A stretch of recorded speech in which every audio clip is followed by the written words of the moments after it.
Carpet bombing అంటారు. ఒకప్పుడు కార్గిల్లో అటల్ బిహారీ వాజ్పేయి గారు ప్రధానమంత్రిగా ఉన్నటువంటి సందర్భంలో కార్గిల్లో పాకిస్తాన్ చొరబడి, అంటే వాస్తవంగా ప్రతి ఏడాది కూడా శీతాకాలం ప్రారంభం సందర్భంలో పాకిస్తాన్ వాళ్ళు అట్టించి అటు వెనక్కి వెళ్ళిపోతారు, మన వాళ్ళు ఇట్టించి ఇటు వెనక్కి వచ్చేస్తారు.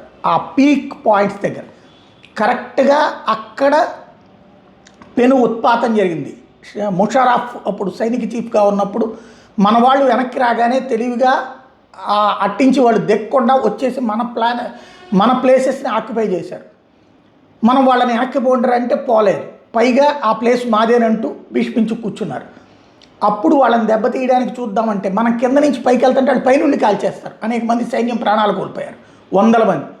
అప్పుడు అనుసరించిన యుద్ధ వ్యూహమే కార్పెట్ బాంబింగ్. అంటే విమానం మీద నుంచి 100ల కొద్ది బాంబులు వెదజల్లడం, కింద ఇసిరేస్తారు. కింద తగిలి చచ్చేవాడు ఉంటాడు, లేదా ఆడు దాక్కుని ఉండగా ఈ బాంబుకి అక్కడ ఉన్న కొండరాయి పేలి తగిలి చస్తాడు, లేదా కింద అక్కడ పడి ఉన్నటువంటి బాంబుని తొక్కైనా చస్తాడు. అలాగ 100ల మంది పాకిస్తాన్ సైడ్ నుంచి వచ్చారు. అప్పుడే దారికి వచ్చి కార్గిల్ నుంచి వెనక్కి పోయింది. ఇప్పుడు అలాంటి కార్పెట్ బాంబింగ్ ఇజ్రాయిల్ మీదన ఇరాన్ మీదన ఇజ్రాయిల్ చేస్తుంది. ఎడతెరిపి లేని బాంబు దాడులకి పాల్పడుతున్నది. ఆ దృశ్యాల్ని ఇజ్రాయిలీ మీడియా ఫోకస్ చేస్తుందో చూసారా? వరుసపెట్టి అప్పటిదాకా ఉన్నటువంటి బిల్డింగులు ఎలా కూలిపోతున్నాయో, భవనాలు విచ్చలవిడిగా కూల్చవతల పడేస్తుంది.